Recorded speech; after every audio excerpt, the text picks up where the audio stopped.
L'info écho avec Capital.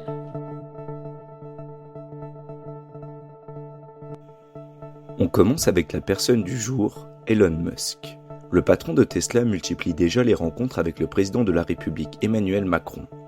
Et après le sommet Choose Friends qui s'est tenu en mai, le dirigeant hyperactif va revenir à Paris pour participer au salon Vivatech qui se déroule du 14 au 17 juin. Il n'en faut pas plus pour alimenter les rumeurs de presse sur d'éventuelles bonnes nouvelles pour la France. Pour en apprendre davantage, rendez-vous sur notre site. On enchaîne avec le chiffre du jour. L'autorité de la concurrence a publié vendredi 2 juin un rapport d'une centaine de pages remettant en cause le montant moyen de leurs honoraires. D'après l'autorité administrative, ces derniers sont parmi les plus élevés en Europe. Ils correspondent ainsi en moyenne à 5,2% hors taxe du prix de vente des logements, contre 3,5% en moyenne là encore dans les pays de l'Union européenne. Mais alors, comment sont actuellement fixés les montants de ces commissions dans l'Hexagone ? La réponse sur capital.fr. On enchaîne avec l'info pratique du jour. Il est désormais trop tard pour remplir votre déclaration de revenus sur le site impôts.gouv.fr dans les temps. À moins d'être éligible à la déclaration automatique des revenus, les foyers fiscaux ne l'ayant pas faite encourent donc une pénalité du fisc.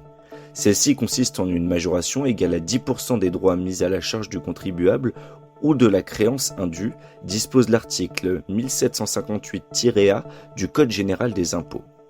Il faut donc vous mettre en conformité avec l'institution fiscale, mais vous pouvez également faire sauter cette amende en demandant une remise gracieuse au fisc.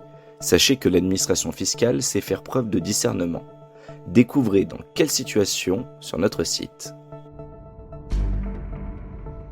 Et pour finir, la polémique du jour.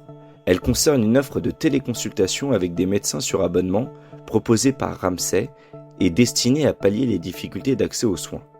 Avec des médecins accessibles 24 heures sur 24, 7 jours sur 7, en échange d'un abonnement facturé 11,90 € par mois aux patients, l'offre fait réagir le monde de la santé, bien qu'elle ait été lancée il y a près d'un an. Pour tout savoir sur la polémique, vous pouvez consulter notre article réservé aux abonnés sur capital.fr.